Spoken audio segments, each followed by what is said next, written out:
Good evening, everybody. This is Let's Talk About It, and this is not Dennis O'Brien and Susan Johnson here tonight.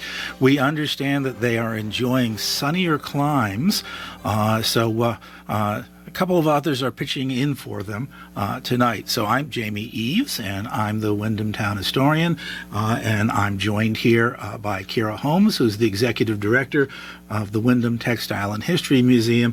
And so we're going to talk a little bit of history tonight. We've got a number of things that we're looking forward to sharing with everybody. And we want to start with some of the stuff that's going on at the Mill Museum. So Kira, what's coming up there? And first, I just want to say thank you to Susan and Dennis also for giving us this fun opportunity tonight to be with you guys in a very different fashion. We will do a good job, I think, guys. But first, let's go to the Mill Museum and the surrounding area. So I'm not sure if people have heard of Holly Jolly Days. This is a wonderful event, essentially umbrella of an event by Windham Chamber of Commerce and Windham Arts. And how it goes is you go to the americamuseum.org website and you can see all kinds of different holiday events that are happening throughout Windham. Some of the fun events that are happening at the Mill Museum as part of, again, Holly Jolly Days making Windham a destination would be Meet Santa and La Befana at the Mill Museum tomorrow, December 17th from 10 a.m. to 4 p.m. We have a wonderful setup. Come get a picture. All that you have to do is just buy museum admission. And if you haven't seen the Mill Museum before, it's 411 Main Street. We have a parking lot on Main Street, or you could park on Union Street. But you definitely don't want to miss La Befana, the Christmas Witch, and Santa Claus. And they'll be joining us tomorrow. We then also have, coming up the following week, our wonderful holiday story time. And we are actually going to have an elf who's going to be reading you holiday stories like 'Twas the Night Before Christmas. In order to get on the elf's good list for this story time, please email director@millmuseum.org. Please do so by December 22nd, so that way you can receive a Zoom link to your magical story time. I'm not sure if anyone's also heard of the gift wrap, holiday gift wrap. It is back at the Mill Museum, so it started on December 2nd and is going on till the 23rd. It's our normal operational hours from 10 a.m. to 4 p.m. And bring your gift, buy a gift with us at our gift shop, and we will wrap it for you. It's a lot of fun. It's a donation, and all the donations go to the Mill Museum. If our hours are not convenient for you, the Lions Club is also going to be doing holiday gift wrap at Eastbrook Mall, starting Monday, right, Jamie? Correct, Monday. Yeah, so if our hours, essentially of Friday through Sunday, do not work, definitely go visit our friends at the Lions Club. No matter where you go, you are going to get a holiday gift wrapped for the season. So definitely check that out. Another fun thing at the Mill Museum right now is our Festival of Trees. So this is a wonderful community exhibit built by several people, and you get to see magical trees lit up, all with museum admission. So if you're a member to the museum, it's free. If you're not a member, you just pay for admission. Some of the trees were decorated by the Connecticut Eastern Railroad Museum, Windham Preservation Inc., the Garden Club, Vanderman Place Nursing Home, Willimantic Lions Club. Right, Jamie? Correct. Jamie, you had a lot of fun doing that tree, right? Maybe. The Windham Theater Guild, the Willimantic Victorian Neighborhood Association, and Willimantic Orchestra. So this is definitely an exhibit that you have to catch, and it will be up till January 1st. But don't come visit us on December 24th or December 25th. The Mill Museum will be closed, but we will be open the 23rd and the weekend after, so you haven't missed your opportunity to see the exhibit yet, and you don't want to miss these magical trees. On top of that, a fun bonus for this exhibit, with your admission, whether you're a member or you pay for admission to the museum, you get 9 tickets to vote on trees. So we have all these fun little gift bags near each tree. You put your vote in it, and on January 1st, a winner will be announced on Facebook for our wonderful Festival of Trees. and they are going to get a lovely print that is also going to be framed for the winner. That's a Andy Wyeth print, isn't it? Yes, it is. Mill number 4, to be exact.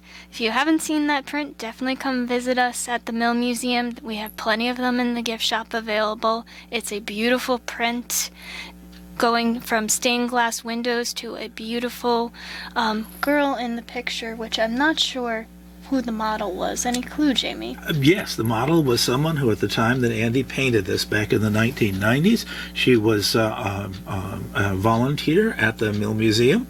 And normally the scene he painted is the entryway to mill number 4 would have been thronged with workers heading up the stairs. But it was after the building was closed and abandoned, and Andy wanted to give a sense of ghostliness to it, so he put only one worker and had her wear a white dress in the picture, so just to suggest abandonment. And we're really lucky he painted that, because it was only a few weeks after that the building caught fire and burned to the ground, and it doesn't exist anymore as a building. So there's this marvelous record that Andy made that shows what the entryway to the building looked like. And we actually have some of those stained glass pieces at the Mill Museum too. So if you ever want to learn a little bit more about Mill number 4, we'd love to tell you more about that story too. Another great exhibit on display right now is the Therese Ridgway exhibit. She was a master weaver who unfortunately passed away this year in 2022. And we have rugs by her, we have lampshade covers, we have holiday cards. It is just a pop of color that really, as soon as you step into it, you are inspired. And I highly encourage everyone to see it. And that's going to be, again, open till January 1st too. So, what happens after January 1st? We're going to go into our routine maintenance period. So that means temporarily we are not going to be open to the public. We are going to miss you guys, but don't worry, that doesn't mean history stops. We will have Facebook posts still. We will be able to be available for you to email us at info@millmuseum.org. We will be checking our phone message machine, which is 860-456-2178, but I would highly encourage you to email us instead. It's going to be a little easier for us to get back in contact with you. And for maintenance projects, that goes from everything to looking into reorganization of our basement in Dugan, looking into reorganization of our second floor, which is our event/school space, looking into a new water heater. Lots of new adventures for me this year of maintenance for a building that I've never previously done. And especially for our building being at least 1877, it's always a new adventure through every corner. Right, Jamie? Right. There's a lot of maintenance that needs to be done, a lot of floors to be washed, a lot of things to be dusted, so that it's really bright and sparkling, and new exhibits to be mounting as well. Exactly. And especially if the floor's sparkling, that's just reminding me of Cinderella right now, which if you haven't, again, seen our Festival of Trees, you definitely need to see what I'm referring to in this reference. If you are a fairy tale friend, you have to see this certain tree that is picturesque of Cinderella. So that's going to be going on from January 6th to February 9th for our routine maintenance closure. And then we will be back up and running. So does everyone remember Chocolate Festival? Jamie? I do remember Chocolate Festival. As far as I know, according to my knowledge, it is coming back. So we have Town of Windham and Willimantic Renaissance working together on that project. And of course, the Mill Museum is going to have a great new exhibit that's going to mount for that weekend. And that's going to be February 10th, Here All Along. Jamie, you want to add some insight on that? Here All Along is an exhibit that I've been working on for several years. And so the idea behind it is to tell the story of African Americans here in northeastern Connecticut, with an emphasis on Windham and Willimantic, but expanding beyond it into other communities that are around here. And to tell the story up to the beginning of the Great Migration of the early 20th century. There is a general belief in the general public that African Americans were largely not present in Connecticut, that very few would have been living here until the Great Migration. The Great Migration was a large movement of African Americans from the South who moved up to northern areas, particularly urban centers in the North, in the early years of the 20th century to take advantage of jobs that were being created by rapid industrialization in that era. And certainly the African American population in Connecticut surged during the Great Migration, as it did in New York and Chicago and Philadelphia, in places like that. But sometimes what gets lost in that is that African Americans were here as part of the community even earlier than that. So we want to ask, why are we talking about African Americans before the Great Migration? Because we want to remind people that they were here from the 17th century onward, that they were, in the phrase of the exhibit, here all along, and that African Americans contributed greatly to the building of Connecticut and left their mark on what Connecticut would become as it developed in the 1600s and 1700s and 1800s. And so, this is something that we want to do. It fits in with other exhibits that we've done in recent years. So we have a history of doing exhibits on different groups of people who moved into either Willimantic or into this part of Connecticut. So we've done exhibits on Irish Americans, and we've done exhibits on Latinos, and an exhibit on Polish Americans. And so this is another one in the series that we're going to be doing. So it's going to, again, focus on the colonial period and the 19th century. And it's the culmination of a research project that I began during COVID. During COVID, things were shut down, and it was a good time to be doing research, with the exception that the archives were also closed and libraries were closed, and so it forced me to do research in other ways and to find information from other kinds of sources. But I began tracing the movement of African Americans into this area and trying to identify some stories. And one of the things that the exhibit will tell is how the African American experience was different from the experience of European Americans in this part of Connecticut. It's very, very different. So historians who talk about different people coming into Connecticut, into the United States in general, usually divide them into four groups. I'm sure you studied this when you were in college, Kara. Yes, definitely. Yeah, so it's usually said, well, if you're talking about who you're descended from in America today, it's either from indigenous people, from settlers, also sometimes called colonists, from immigrants, and from people who were enslaved. Indigenous people, of course, refers to Native Americans. Settlers were people who came here in large groups with the intention of taking over, an intention of reshaping North America into, in the words of the historian Alfred Crosby, Neo-Europe. And so they did, and those would include the Puritans who were coming here from England in the 17th century. Immigrants are people who largely arrive in a place that is already settled and understand that they're not going to be the majority when they get there. And although they leave their mark and put their imprint on things, they also expect to at least assimilate in some ways, because they're outnumbered and they know that that's going to be what will happen.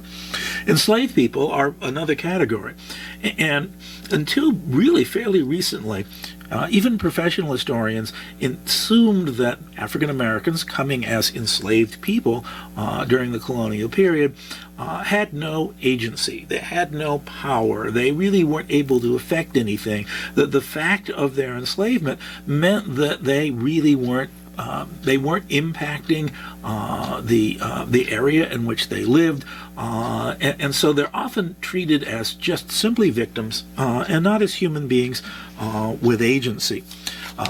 A terrific historian named Eugene Genovese a number of years ago wrote a book called Roll, Jordan, Roll, it's just a fantastic book, and it changed the way that historians thought about African Americans, because what Genovese did was present all sorts of evidence that even when you have very little power, you nevertheless are still able to impact your life, you're still able to build a community, you're still able to affect the world that's around you, and able to do so in important ways. And Roll, Jordan, Roll talks about how that whole process happened.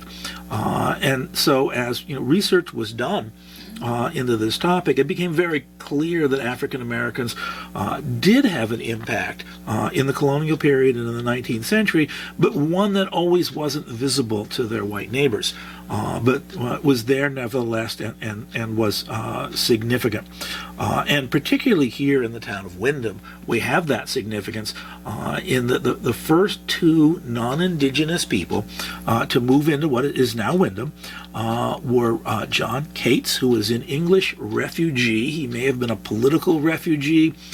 He may have been something else. It's really hard to tell. There's only scant evidence on who he was, but he did bring with him an enslaved man who appears in the record as Joe, spelled J-O in the records, and who was remembered in Windham years later as J-O-E, Joe Guinea, G-I-N-N-E, and it's not clear where the G-I-N-N-E came from and what it actually meant to people. But Joe is somebody whose story should be told as well. For the most part, when people in Windham met and gathered to celebrate the history of their community, they celebrated John Cates as a town founder and gave a little bit of recognition to Joe, but not very much. Didn't talk about him a great deal, with a few exceptions. When in 1892, Windham celebrated its 200th anniversary of incorporation. It was incorporated as a town in 1692. A poet, a Windham poet, who actually was published and wrote children's stories, chided her audience for not recognizing Joe as a town founder.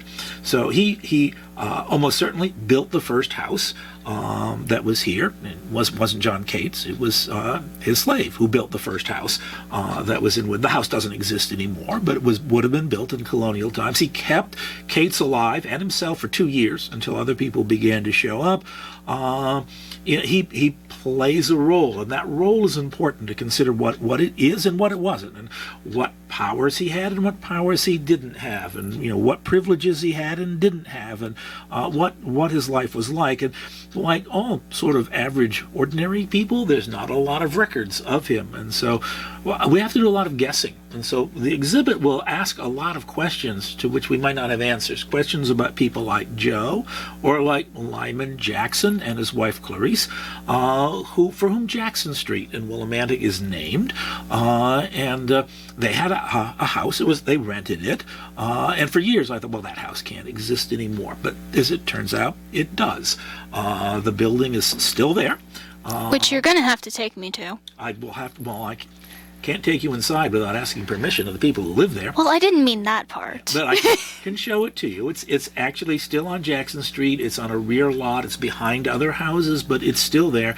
And we're really able to clinch that because it turns out in the late 1800s, a pharmacist and florist, I guess those two occupations were considered one back in the 1800s, drew on brown wrapping paper with pencil sketches of houses that he recalled from his childhood, and some of which were still around, that existed in 1860, which is the period when the Jacksons would have lived here. And he sketched their house, and so we have the sketch at the museum, and we're able to go and hold it up and then look at the house that's there now, and yep, that's the same building, you can tell.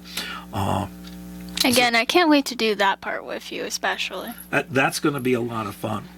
So one of the things about this exhibit that's going to be tough is we don't actually have a lot of like normal kinds of artifacts. The artifacts are outdoors. They're buildings, they're gravestones, there are places where there are no gravestones but should be. So we're going to be using a lot of photography in the exhibit. And census records, if I remember right? Yeah, and we'll take pictures of the census records and blow them up real big, since we don't have the originals. So one thing I definitely want to jump in with, too, if this is definitely an exhibit that's interesting to you already, we don't want to give all the details away, but we are looking for sponsors, we are looking for signage, and we can also put your logo on there. So if that's something that might interest you, that would be about a $60 sponsorship. We're going to have about, 12 or 14 signs in the exhibit? Yeah.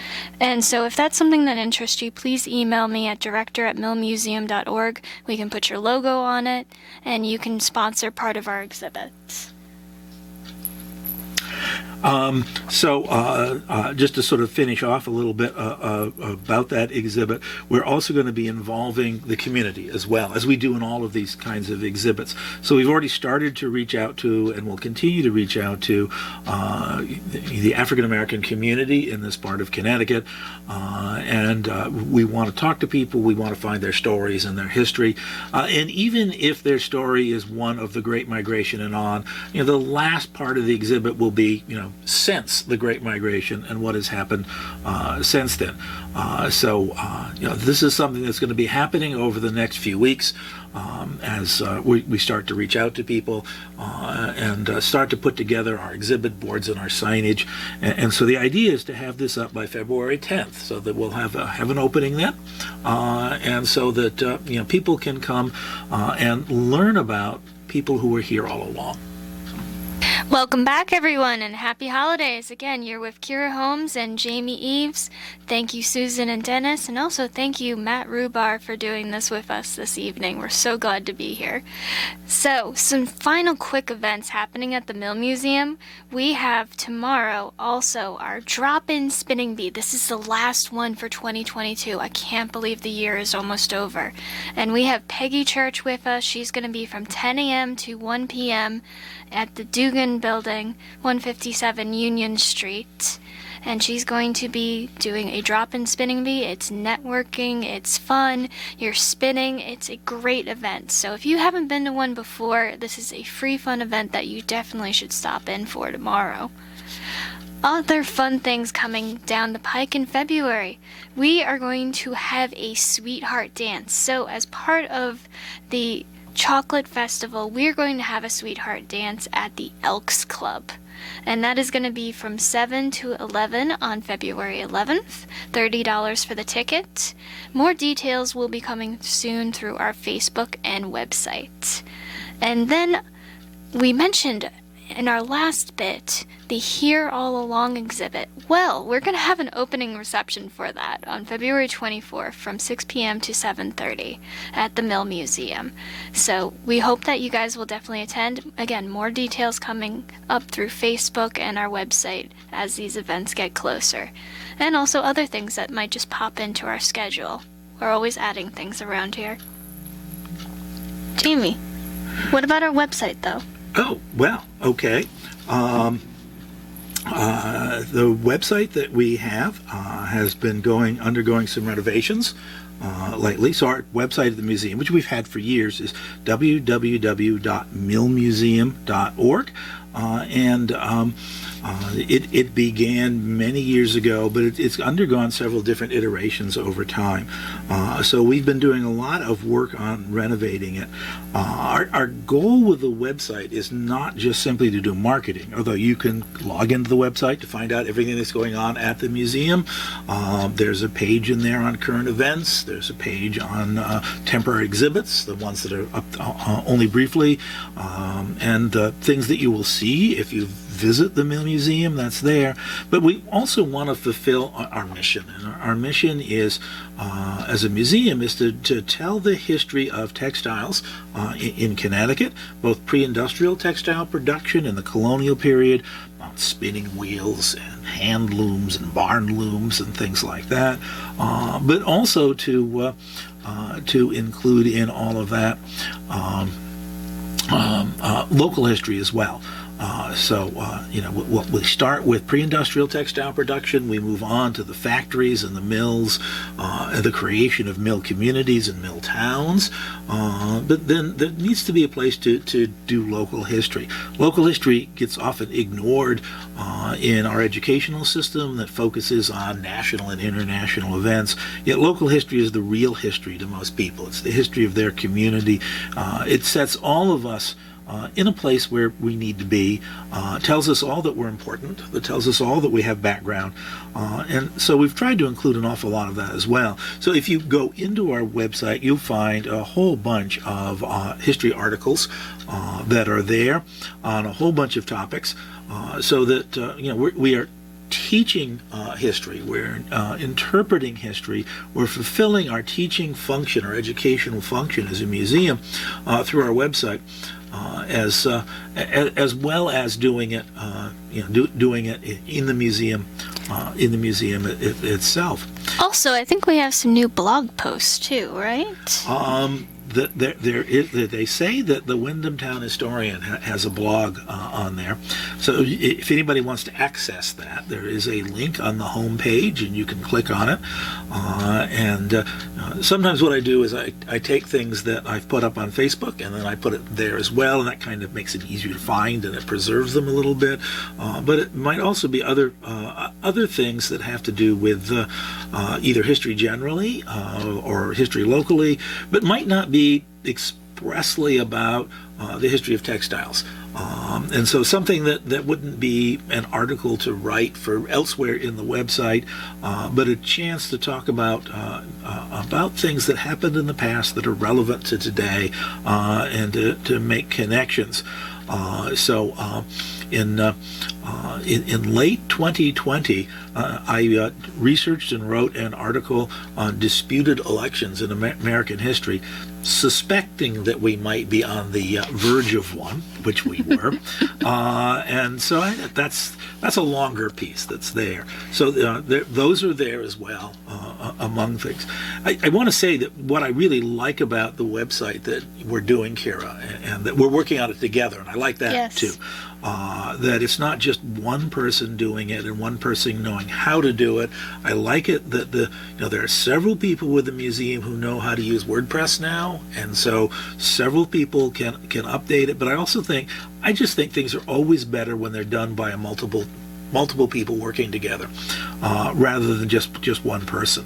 And so what we did is we built on things in the past. So the overall design of the website, the color scheme, the logos and things, the fonts, those were all selected by the last person who came before us, who was working on the website. That was Chelsea Knife, she did a great job. She did. She did some excellent design work on there.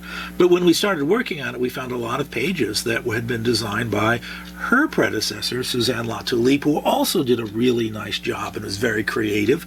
And although we decided to go with the overall design scheme and look that Chelsea had developed, so that the colors and the logos and the fonts are things that Chelsea had chosen. A lot of the arrangement of things on the page and the way things are organized on certain pages, that's Suzanne, and she did that. Yeah, she did a great collage of things. And so we want to do that. And then before that, before Suzanne, Diana Perkins is the one who created the current website through WordPress. And although you might see less of Diana on the surface of the page, for those of us who go behind and see how you build things, there's a lot of Diana in that. Yes, the organizational system is definitely Diana. Yeah. And then we had previous websites that involved different software. So Brooke Shannon, the late Brooke Shannon, had through a Mac program had done a website, and Andrew Goot, who some of you know is the owner of Stone Row, at the very beginning of his entrepreneurial career many years ago, designed a version of the website. And then there's an even earlier version than that goes back to when Bev York was the director of the museum. So there's a lot of people in the website. Cheryl LeBeau also was somebody who did a lot of designing on the website, and J.M. Scholl also had ideas that went into the website. So there's ideas from a whole bunch of different people that are there, and I think that makes it a better website. I agree. It was a culmination of many talented people, so thank you to each of you for all of your efforts. And again, the Mill Museum is always looking towards its future. Right, Jamie? Yeah, and actually that brings me to what I wanted to ask you about, Kira.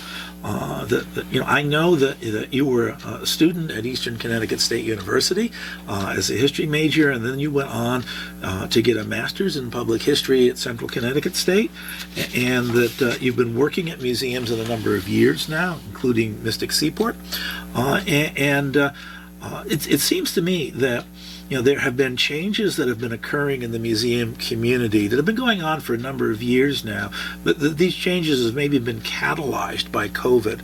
And so I wanted really to ask you, what you think of the changes going on in the museum field and what you see as the future of the Mill Museum. Well, that's a very good question, and basically I still see a museum as a place to preserve and protect history. Of course, with COVID, it's becoming more not only a corporeal but also a virtual experience for our visitors, and I think both are just as crucial. You want to step into a building and feel the history, but also you want to be able to access it remotely, like when you were doing your research remotely, because there was not the option. We need both options, and it's crucial. You have all kinds of different learning styles out there and people, and maybe they don't have the opportunity to come see us in person. So a virtual exhibit is a great way to access that. Or you have the person who can be there in person, and then we lead them on a tour from building to building, showing them the tumbler that is moving and going into the stories and seeing their faces and making those connections. The Mill Museum is a bunch of all of these culmination of different things, and it's also a safe space for people to have a conversation about history of the past and connect it to the present. When local museums began early in the 20th century, they're very elitist in the way they were organized. As you know, I'm sure you studied this when you were at Central. Yes. They told the stories of the dominant people in the community. I got to see this in a whole bunch of museums that I saw a number of years ago when my wife and I took a bus tour of the Rocky Mountains out west, and we were going to state park, national parks is where we were going. We saw the Grand Canyon and Yellowstone and all kinds of things. But it was a bus full of people where my wife and I were the youngest people on the bus. So the bus had to stop at every restroom along the way, because you just do. And so it stopped at a lot of small history museums, and these were museums frozen in time. They had once gotten a grant, so they all looked alike, and so they had a bunch of artifacts in hermetically sealed glass cases that never got opened, so you never had to clean anything. They had no collection. Nobody was doing any research at them, and they were small, one room, then a gift shop, which was just as large as the exhibit room, and bathrooms, and sometimes a film, a theater where you could sit and watch a film, and no professional staff. They were all volunteers that were there. And one of the things, they seemed dead museums to me, because they all told the same story, that settlers came and they suffered and they created the society that we lived in, and that's that. And there hasn't been any history since then. And the story of what happened when European Americans moved into Utah and places like that's an important story to tell, but it's not the full story of Utah. There's a story before that and a story after that, and none of these museums told that. It seems to me museums are moving away from that, Kira, and that they're more about ordinary people now? Yes. Is that what you think? I would agree with that, and I think that's one of the things that the Mill Museum does a very good job at. We don't just tell an elite story. We tell about people, everyday people, too.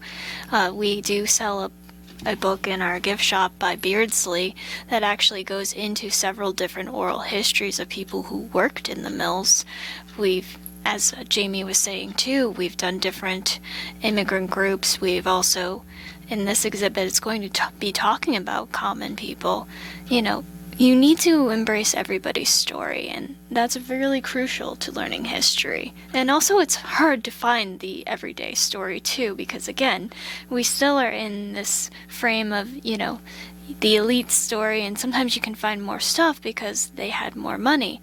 Where the common people, it's a little harder because you need to pull together all these different clues that you might not normally find.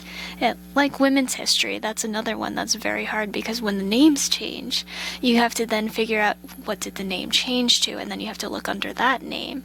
And then it depends on if they were going in their married name, their not married name, or how things progressed. But history is always an evolving, essentially, pattern. It's always evolving, it's always changing. There's not a pure finite point.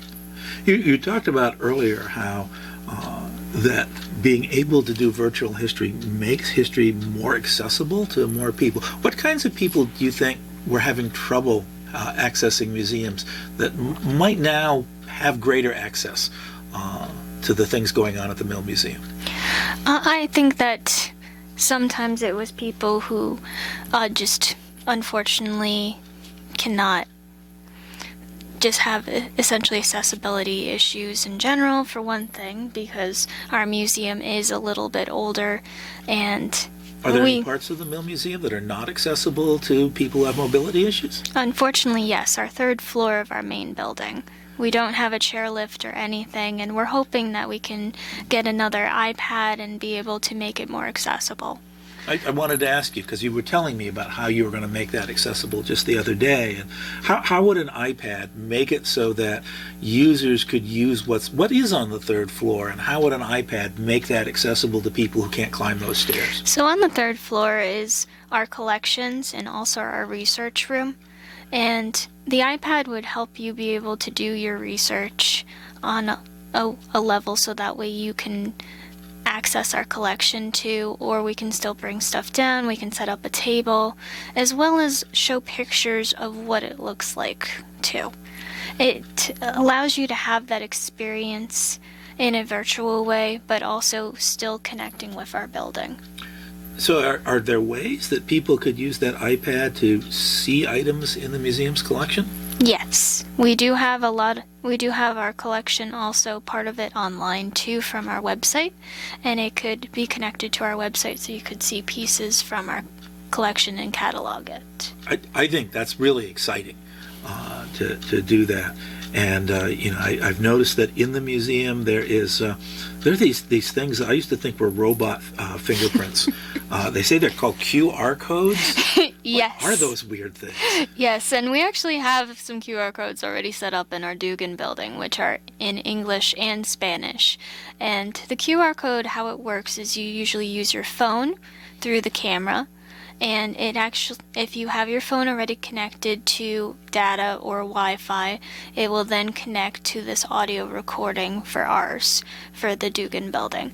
We're hoping to have more English and Spanish, essentially, going forward with our exhibits, to have more of a Spanish, have more QR codes, make things more accessible that way as well. So there's a few different goals that we're trying to work on in order to make things more approachable for everybody. The audible exhibits are great for people who have trouble reading or might have trouble reading English, and also for people who might not be able to even come to a museum and be able to get stuff. But there also are QR codes that are starting to go up that are linking the exhibit rooms to the website, and then from there to the collections, so that they're all being connected together, which is I think is a really cool thing. So, I mean, if I were hearing this on the radio, I'd be wanting to volunteer. Is the museum looking for volunteers? Yes, we are looking for all types of volunteers, from technological savvy for collection work to, who knows, maybe setting up some QR codes for us. If you know how to do it, we have a lot of people who can help you, because we have all this information that we want to put out there. We also have other things. If you're a sociable person, you might want to work with us and give a tour. We are always looking for docents for tours. If you like events and you like setting up things and breaking down, we have, again, that Sweetheart Dance coming up on February 11th. So we are looking for people for setup and breakdown. Or an opening reception on February 24th for the Here All Along exhibit. So we definitely can use you. And if we haven't mentioned a project that might interest you, come work with us at the Mill Museum. Come contact us at director@millmuseum.org or info@millmuseum.org. We are always looking to work with our local community, but these are just volunteer opportunities. We also are looking for board members who are passionate about Willimantic and would like to learn more about our museum and join a fabulous working board here at the Mill Museum, as well as we're looking for interns. So there's something for everybody. I really like the idea that museums can find a variety of different volunteer opportunities to allow people who might be struggling to find ways to contribute to the community, to make contributions and to feel useful. That you don't have to be an extrovert, although there are things for extroverts to do, but for quiet people or people who have trouble being around crowds or who have social anxieties and things like that, there's a lot of quiet work to be done at a museum that would enable all sorts of people to be able to give back. It's also a pretty safe environment in the era of COVID because museums aren't crowded, and it's easy to maintain social distancing. So I'm glad that we're looking for volunteers and for board members. So also, I just want to reiterate again, we have the February 10th exhibit coming up Here All Along. Don't forget, before that, we're going to do our quick temporary closure from January 6th to February 9th. Then we will have February 11th, Sweetheart Dance, February 24th, the opening for Here All Along. But also, I really would like to thank Jamie over here, Susan Johnson and Dennis O'Brien, Matt Rubar, the Town of Windham, several wonderful, talented board members at the Mill Museum, including Andrea Ader and Luzella Roos, as well as I want to thank our many wonderful sponsors as Connecticut Humanities, the Last Green Valley. Any others that you're thinking of right now, Jamie? There are grants that we got during COVID that kept us alive. And I think there should always be a shout out to Connecticut Humanities and the Connecticut League of History organizations and the state of Connecticut for thinking about museums during COVID and making grant money available so that it's not just us, but all sorts of museums we're able to come out of COVID and survive, because otherwise a lot of them wouldn't have. A lot of them would have died because they couldn't do their fundraisers. I agree, and also thank you to our previous board members too, like Chelsea Knife and Jackie Ray, who really advocated for us to go for the museum makeover grant, which has really transformed our collection and storage. And everybody who built the museum, from Laura Knott Twine to Bev York, and this is an over 30-year history of a museum. Lots of really good people contributed and built something the community can be proud of. And happy holidays. Thank you so much, everybody.